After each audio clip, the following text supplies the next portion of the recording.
Take two, Ina. Yesterday we did the most amazing, conference call and nothing, no recording. So we are taking two. So for anyone that is watching, this is a delayed version. Yesterday we made a promise and we don't like over-promising and under-delivering. So Ina has been so gracious and she's come back today to record this for the second time. Now, firstly, before we go into anything else, Ina, I am so grateful for your time and I am so excited about this call in particular. One of the things that we always focus on as food coaches is really helping people identify not only the food methodology that they are needing to adopt for a certain type of condition, but we're also wanting to look at the emotional response in the body. And, you know, when I first was introduced to your book by an amazing woman here in Perth, I was so excited. I had spent a lot of time understanding and studying this stuff through various teachers, but this is kind of next level. This is the next level. And I use this when I'm teaching people all the time. So I reached out to you and I said, you want to come on a call with me? And you said yes. And I was like, I love it when the planets align. So thank you so much. And for those of you who don't know Ina, her beautiful book is called The Secret Language of Your Body. And I'm just going to read your little bio so I get it all right. Ina Segal is the award-winning, best-selling author of The Secret Language of Your Body, The Essential Guide to Health and Wellness, and The Secret Life of Wellness, The Essential Guide to Life's Big Questions. She's also created The Secret Language of Color Cards and Heal Yourself reading cards and many healing audio programs. She is a gifted healer, that I know, and a pioneer in the field of energy medicine and human consciousness. She can see illness and blocks in a person's body by intuitive means, explain what is occurring, and guide people through self-healing processes. So, Ina, I am so glad we're here today to talk about this topic because I think this is next level learning when people are going through their healing, and this is something we all need to adopt. We need to sit in our pain, move through our pain with love and grace. So I just would really love to say hello, we love you, and can you just share a little bit about your story and how this book came about? And I think what to take over from what you're saying a little bit, we're at a time where it's quite vital that we start to communicate and learn and understand about ourselves. And I found when I first was on this journey, there was a little bit of thinking that was going on that only really special people could do that, right? And so I was constantly getting compared to Louise Hay or Caroline Myss, and and people would look up to these people like, wow, oh my God, they can do this, but I can't, and I need to find a way to get to these people. Whereas part of the reason I wrote the book was I realized that we all have that capacity intuitively if we only start to rediscover it. And the way it happened for me was that like most people, I was in pain. I had digestive problems, psoriasis all over my skin, back pain for years. And so I got, and we all come to the turning point, or maybe some of us, if we're going to heal. And so my turning point for that, besides going from one practitioner to another for years with that attitude of, hey, here I am, I'm just showing up, now you fix me. The shift came when I changed my point of view on it. And it really happened with this chiropractor who, when I went to see him, he just said, your body's stuck. And I said, I know that. What are you going to do about it? And he just stopped and looked at me for a moment, and he just said, nothing. And there's nothing I'm going to do. go home. There's nothing I can do. Your body wants to be stuck. And I think it was that line, your body wants to be stuck. And I thought, what does that mean? My body has a language. You know, it's speaking to me in Japanese, but I don't know how to speak Japanese at this point, you know. So on the way home, I was pretty angry, but I made a decision that came from both thinking about this feeling and my will, that I was really going to take this into my own hands. I didn't know how, but I was going to do it, and heal myself. And it really started with me counting backwards from 30 and breathing with the pain. You mentioned, you know, connecting to it, just really going with the pain as opposed to just trying to resist it, you know, and asking questions, you know, wanting to learn and understand why I have this, what it's about. And in that, and, you know, and if there is something divine that I can work with, you know, and so in that exploration of asking questions, it was as if a switch went on, and it was like I had X-ray vision, and I could see what was really happening in my back. It was a bit scary, I have to say. I got a shock. You know, and then I just started, I was asking why, you know, why I'm so young, why do I have this? And it was like, I was shown a lot of, I guess, memories of my childhood, of things that were traumatizing, of my environment and how my parents are aware and are, the conflicts that they were having that I was absorbing. My grandparents, and the fact that they hadn't dealt with anything that happened to them in the war. And it was horrifying. My grandmother literally watched her mother being shot, you know, in front of her as she was saving her. Like, all her brothers and sisters got killed. She was part of a family where there was 6 others besides her, you know. So, you know, she was 13 at the time, and she never really talked about it. So, you know, my grandfather was in a working camp for 10 years in Russia, in Siberia. So there was a lot of trauma that was never really processed. And I realized that I was a sponge, and I was taking it on board.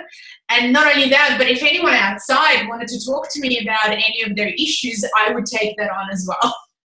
So I realized that I needed to learn how to have different boundaries, how to be healthier, how to let go of things and not hold it.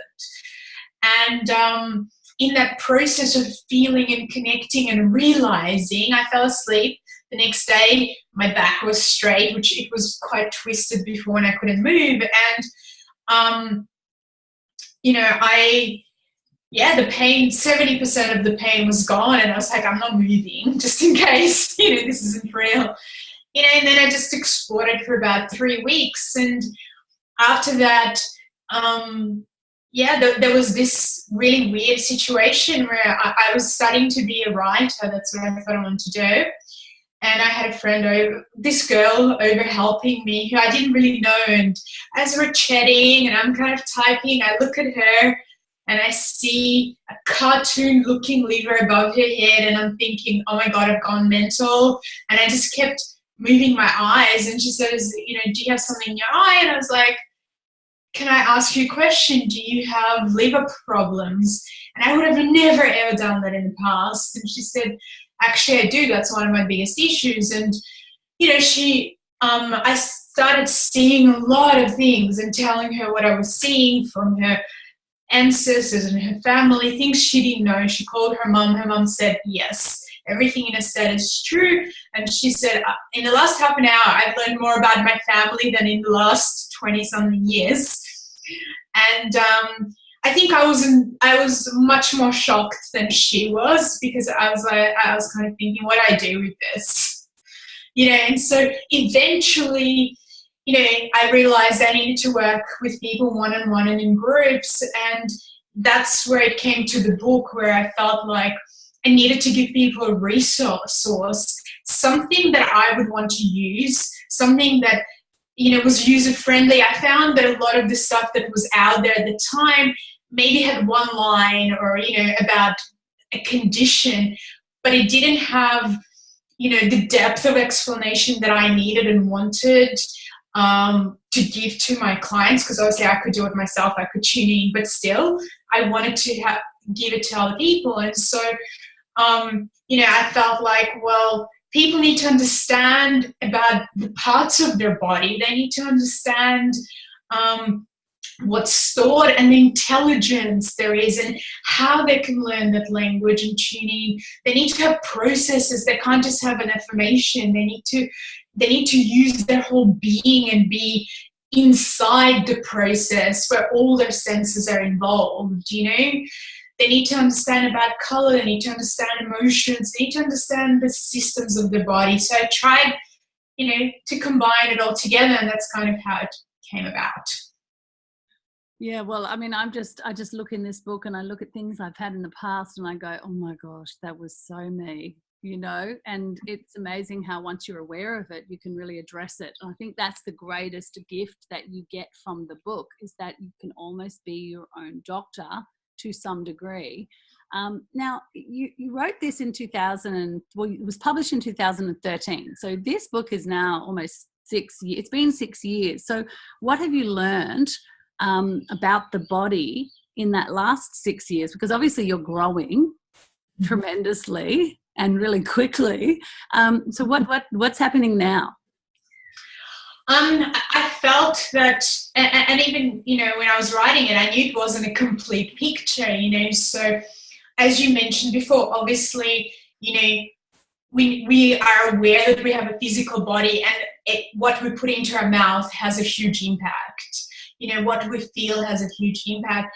I wanted to understand things on the levels of our energy bodies. I wanted to understand, even though it's something that I taught for a long time, there's always so much to learn about how the energy bodies, meaning when I say that, I mean, we have a mental part of, so we have this soul, and this soul contains the mind and how we think, right? So there is a mental aspect of our energy bodies that has a huge impact on what's happening inside. So I wanted to understand the relationship, and how it intertwines. And there's obviously the emotional aspect, but then there's something that's called the astral body, which is about our desires and our responses.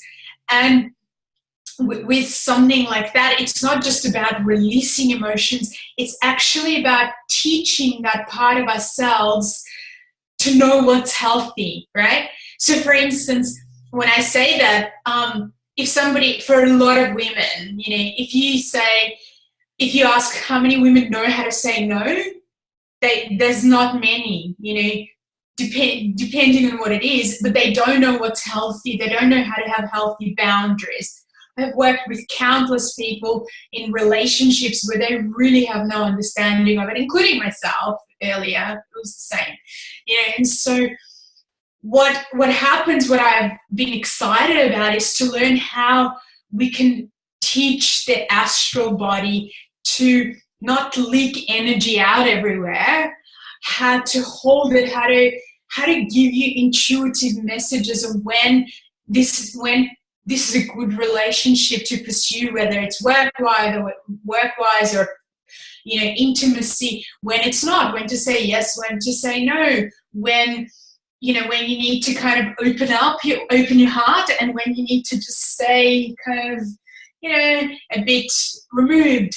Objectivity, then there's the etheric body, which has all your ancestral memories inside of it. The astral body also has your past life memories, so that's a whole other area, so, and there's the ego in your eye, and it's so vital that we know how to use it, because what's happening in healing is that a lot of people are going to healers and going, like me, like I used to, here I am, fix me, I don't want to participate in it, and that's not working anymore.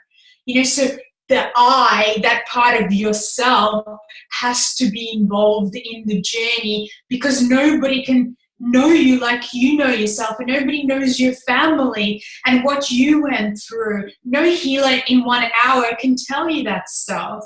It takes for somebody to tell you the detail that you really need to learn to change, it requires years and years. I can do it for my husband because I've dissected and kind of connected everything for years, but I can't do it for anyone else, because with his help again, because how much time I've put into understanding him and what work we've done.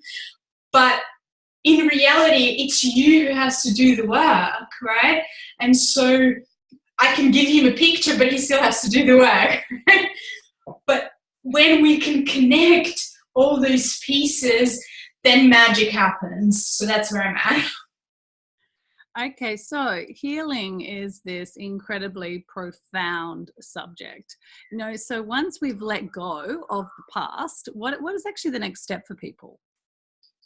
So I really believe the next step is that's quite different from healing. And I used to confuse it together. So I thought if I was to heal, I would feel instantly amazing. And after I had, and you do for a little while, because here you were in pain and now you don't have pain anymore, right? It's a whole new world. And you might have a new point of view on life and so on, but there's a part of you in your heart, in your chest, and maybe in your solar plexus that is your kind of your feeling and your center of your power, in a way, the center of who you reflect on to be yourself. And what I realized was that healing was different to developing your inner life, and so I had an experience where I realized that as much as healing and emotional work and stuff that I've done, I still felt an emptiness inside. And that emptiness for me personally could only be filled by understanding my divine nature, right? So it can't just be filled through thinking or having a better feeling or creating something more in your life, because that's still external in a way. But when you start to bring something that is more divine, but not fluffy, to say it like that, something that has a richness of understanding what is eternal and what is temporary, understanding our soul and our spirit and the difference between the two, and really having processes during the day which awaken your heart chakra. To me, that's the number one thing. We need to learn to awaken it correctly, because we have certain petals in the chakra that we're born with that are kind of, already flowering, and some are not. Some are sleeping. When we awaken the sleeping ones, it's like we open the door to something divine, but with discernment and with a really deep inner richness where our intuition can start to awaken to a new degree, and so it's all intertwined, because there's an intuitive aspect that allows sensitivity and allows a feeling of aliveness in, but it's a muscle that has to be worked daily, through certain processes. And so I'm resistant to bringing more things into my life. Usually I'm like, I'm so busy, I can't do this. But when we realize the inner richness that can come alive through allowing that divinity to live inside of you, then it becomes magical. And, then we can really see the difference between doing, and I believe in a healing practice in a sense, or, an awakening practice where you do something every, through the whole day, every few hours, there's another practice that strengthens you and gives you more energy, and color and so on. So I guess, that's kind of where I believe we go after healing. And yesterday when we were talking, I had one of my biggest epiphanies. And this is what I love about connecting with high vibration souls on the planet, is that you said to me that, Natalie, you're going through something at the moment and you're trying to do a lot and you feel exhausted. And the only reason you feel exhausted is that you think you have to do everything in this lifetime. Now, that just completely floored me. I thought to myself, hang on a minute, that's so true. You know, like I've got another lifetime and another lifetime and another lifetime coming, depending on what everyone's beliefs are, you know. But if we do, and I inherently know that I do have multiple lifetimes, then why is there such a rush? Well, exactly. You know, so I loved that we talked about that yesterday. And I've also found that, you know, talking to you over the last couple of days, which has been such a gift, that you know, simplicity is the key to healing. Complete simplicity. Just the little things are so much more powerful. Achieving all these big, giant goals have to be chunked down into tiny, bite-sized pieces, and should be just, you know, really grateful for the little tiny wins that you have each day, rather than looking at, oh my gosh, I'm never going to get to the end. You know, so it's incredible. All of this is coming into alignment for so many people right now, and I'm really grateful that we're having this conversation, because I really think my audience, or the audience around both of us, are going to really appreciate this, especially the people in Perth. So let's talk about Perth. You're coming here in April. You are here on the 2nd of April at the Bodhi Tree. You are here on the 4th of April at Vivacious, which is a healing centre in Applecross. Your tickets are, you know, only $20 for early bird, or $30 after the 21st of March. And so people can come to this event. Tell me what this event is about, and what are the other things that you're doing here in Perth in the months after? So I just want to say firstly that the point of bringing about future lives is so vital, because as long as we only focus on this life, we will never really grow to the capacity that we can grow, you know, because then it's like, I've got to get everything done now, instead of, hang on, I'm going to have many lifetimes. How do I prepare for the future? Because we're always focusing on the past. You know, I have a past life, let me release it. But we don't have to release it. We just need to create a different one, right? You know, we need to create a very different future life. So part of what I'm doing in Perth, it kind of came about last year. I had at the beginning of the year, I decided to have about a 5 months time out. And in that time out, I was thinking about, what is it that I really, really, really want to teach people? And so what happened was that I was going for a walk with my daughter, and I just went, you know what? I want to talk to people. I want to see if people are interested to learn about the things that have helped me the most in the last 4 years of my life. And those are the things that have been to do with, you know, where did we come from? And, you know, how was a human being created, and who was the human being created by? Was it, you know, was there a big bang, which I don't believe, or were there higher beings working, and who were those beings, and what do they do, and what roles do they actually play in our lives? Because I wasn't really buying the idea that you just ask your angels, you know, whenever I want something, I'll just ask my angel like a genie. So I wasn't really buying that idea, so it didn't resonate with me. So I was like, there's got to be more to it, and I really want to understand, and I want to understand my soul and my spirit, and I want to understand what is eternal and what is temporary, and I want to understand what happens when you die and where do you go, and what I learned from it was that if you don't understand that, you really actually don't understand how to live, because, you know, everything that happens after creates your new physical body, new life, your parents and family and so on. And then I want to know, where are we going? Because again, if you don't know where you're going into the future, what's the point? You know, why would I do all this work on myself? And so that's kind of been my exploration. I went to Perth last year and I said, hey, who's interested? You know, kind of being open to no one being interested, but there was a lot of, you know, quite a few people who said, yes, I've been waiting my whole life for this, please sign me up, I want to come. So I'm coming, you know, to do a 5-day workshop with my husband around these types of subjects, and really getting people to experience it body-wise and feeling-wise as well, because it's extremely complex. So we're going, how do we present this, and where do we start, and which angle can you allow this to come through? But it's very exciting.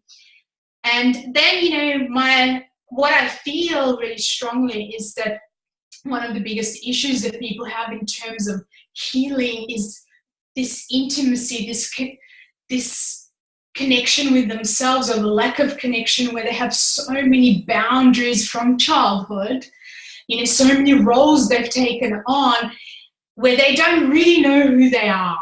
They don't know themselves, and they act it out in order to please other people, or because somebody said, hey, you're an entertainer, or you had to entertain people when you were younger, so now that's what you do, but maybe that's not who you really are, and it's not satisfying, or maybe you want to understand more about soul groups and how karma works in a positive way as well, and what your soulmates and intimacy. Because I just want to say quickly, one of my really huge moments in my life, everyone has moments, so one was obviously to do with the chiropractor, one was, having kids, and another one was with my husband, when I was doing this process with him, and the process was about looking into each other's eyes and really seeing past and working with the heart, and you couldn't say a word, and it was amazing because I just met him at the time. I knew there was a moment where I felt that he could see right into me, into aspects of myself that I didn't know existed. I had pushed those away so far that I didn't know that was even there by that stage of my life. And when he, without a word, when he said that and he saw that, it was like I felt an exhilaration, and it's like, oh my God, I've been waiting for this my whole life. And now I feel seen. Now I can start to heal this part of myself that I didn't know was there, because only an intimate partner could, or someone who was really connected to me in that way could really see that. And it was just amazing. And so, it's like, into me you see. And so the 2 hours is really about getting people to come and explore new ideas around intimacy, around the heart, working with the heart, because in order to heal, you have to work with the heart. You can't imagine how many times I've had experiences with people where I literally would work on their heart and their ankle would heal. Because they'd come to me and they'd say, or usually in the workshop, and they go, I need to heal my ankle. And I'm like, no, you need to heal your heart, and then the ankle will heal. It's not the area necessarily that has the pain that needs the healing. And the heart is the number one part of you that needs to heal. And so I guess that's what I want to offer. Well, I am really excited about this. This is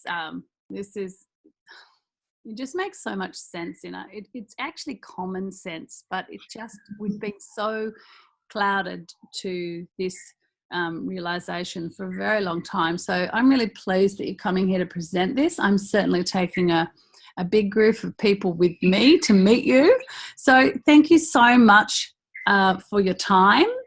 And thank you so much for, offering up your wisdom with us today. And we're going to see you in Perth in a month. But for anybody else who's watching from around Australia and around the world, if you start with this, life will shift. Go to my website. You can see where I'm teaching, Segal.com. Yeah, beautiful. Okay, well, thank you so much, darling, and we will see you soon.